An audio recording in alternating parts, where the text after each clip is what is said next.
Halo teman-teman, berjumpa lagi dengan channel saya A13M Halawa. Di video kali ini saya hanya berbagi informasi buat teman-teman semua mengenai penyebab dan penjelasan BLT tahap keempat belum cair ke BCA, Bank Jawa Timur dan juga bank swasta. Dan sambil menyimak, teman-teman jangan lupa mendukung channel saya dengan cara subscribe, like, dan share ke teman-teman kalian agar saya tetap semangat mencari update selanjutnya buat kalian semua.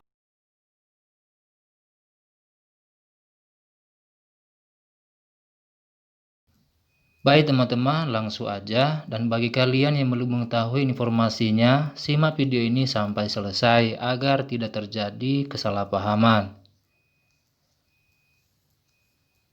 Seperti yang dikutip ayosurabaya.com, Kementerian Ketenagakerjaan atau Kemnaker menjelaskan, beberapa kendala penyaluran bantuan subsidi gaji tahap keempat sebesar 1,2 juta. Seperti yang dikutip dari bantuan.kemnaker.co.id yang dipantau ayosurabaya.com Sabtu 26 September 2020, ada beberapa poin penting yang menjelaskan beberapa keresahan masyarakat, terutama yang masih belum menerima transfer uang atau BLT dari pemerintah. Berikut beberapa kendala yang diperbarui Kemnaker pada hari Kamis September 2020.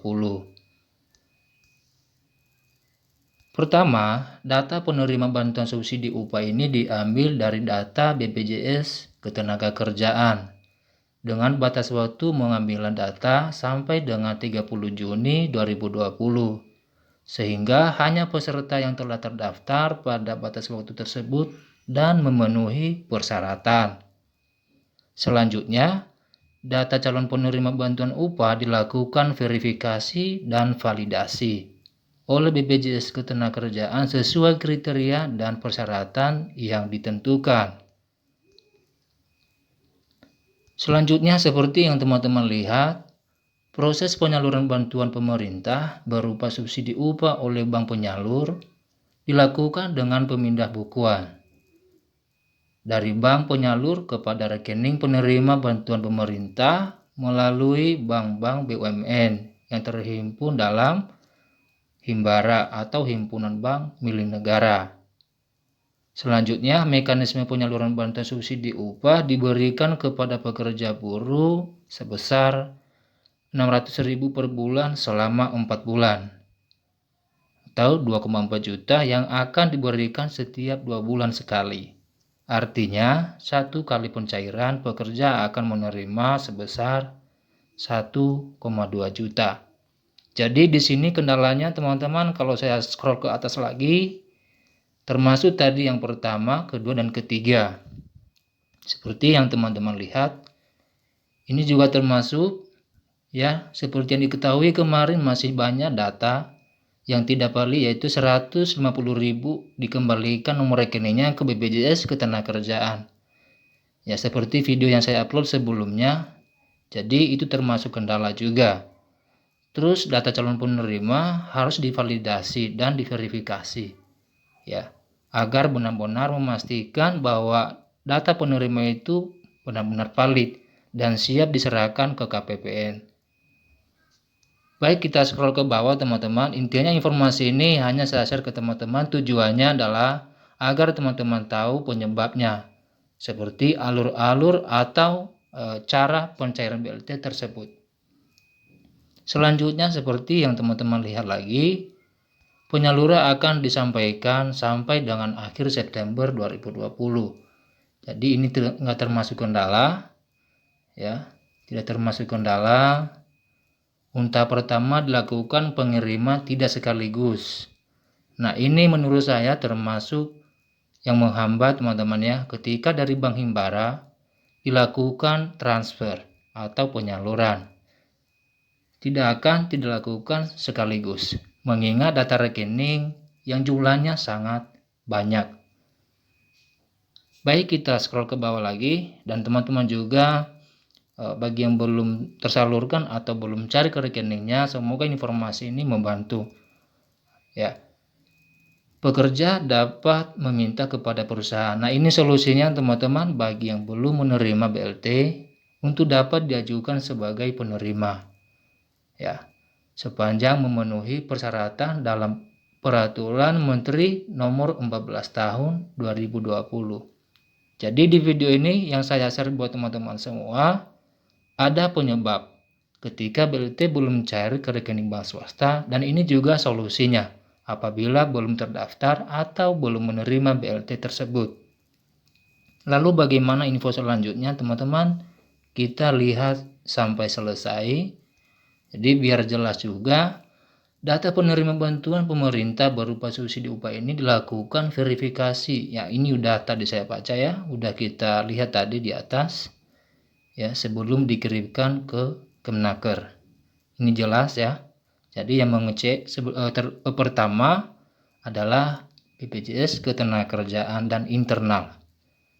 Dalam hal ini terdapat sanksi, ya, pemberi kerja yang tidak memberikan data sebenarnya dikenakan sanksi sesuai dengan ketentuan peraturan perundang-undangan. Jadi ini maksudnya seperti video yang saya upload teman-teman sebelumnya, masih banyak nomor rekening pekerja yang belum diserahkan oleh perusahaan.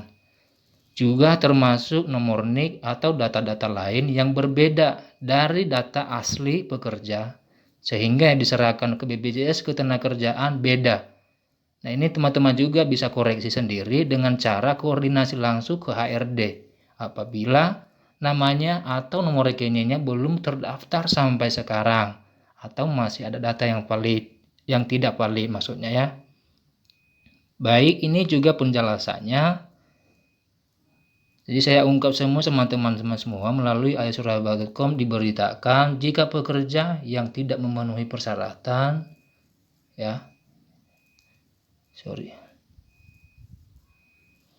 baik teman-teman, saya ulangi, jika pekerja tidak memenuhi persyaratan sesuai Peraturan Menteri Ketenagakerjaan Nomor 14 Tahun 2020 tentang pedoman pemberi bantuan pemerintah berupa subsidi gaji atau upah bagi pekerja buruh dalam penanganan dampak COVID virus disease atau COVID-19 telah menerima bantuan ini, maka yang bersangkutan wajib mengembalikan bantuan ke rekening kas negara. Jadi ini maksudnya bagi kalian atau teman-teman yang sudah menerima upah atau subsidi upah dari pemerintah, kena sanksi juga ya, seperti yang disampaikan oleh Kementerian Ketenagakerjaan melalui peraturan Penaker ya, atau nomor 14 tahun 2020. Langsung dikembalikan. Nah, itu sanksinya ya. Jadi kalau tidak dikembalikan, jadi ada tambahan sanksi lagi. Oke, kita lihat atau kita scroll ke bawah. Ini informasi selanjutnya teman-teman, seperti data atau berita atau informasi yang disampaikan ayatsurabaya.com. Kementerian Ketenagakerjaan akan menyampaikan ketidaksesuaian data kepada BPJS Ketenagakerjaan untuk disampaikan kepada perusahaan. Jadi 150.000 di tahap 4 ditemukan ada yang tidak sesuai, maka seperti video yang saya upload sebelumnya, 150.000 Kemenaker mengembalikan data tersebut ke BPJS Ketenagakerjaan. Nah, selanjutnya perusahaan menyampaikan kepada pekerja terkait perubahan data. Untuk selanjutnya pekerja mengupdate data sesuai dengan buku bank. Jadi teman-teman, kesimpulannya seperti tadi video atau kata-kata sebelumnya. Nah, ini kendala utama dulu ya. Kendala utama dulu. Nah, ini kendalanya di sini saya temukan satu yang paling sering ditemukan ya. Jadi masih ada pekerja yang di atas ya, di atas batas waktu ini yang BPJS-nya atau status kepesertaannya itu melebihi dari 30 Juni 2020. Banyak komentar-komentar juga di video saya sebelumnya ya mengenai hal ini. Ada yang sudah Agustus, ada yang baru mendaftar di Juli, malah ada banyak ya. Jadi ini kendalanya juga. Masih ada pemeriksaan ini sampai hari Jumat kemarin teman-teman, masih ada pemeriksaan ya, seperti yang teman-teman lihat di video sebelumnya. Oke. Nah, ini termasuk kendala juga bagi teman-teman yang belum mendapatkan BLT. Verifikasi ini ditemukan banyak data-data yang tidak valid. Ya, banyak data yang tidak valid. Jadi teman-teman harap bersabar, dilakukan pengecekan lagi.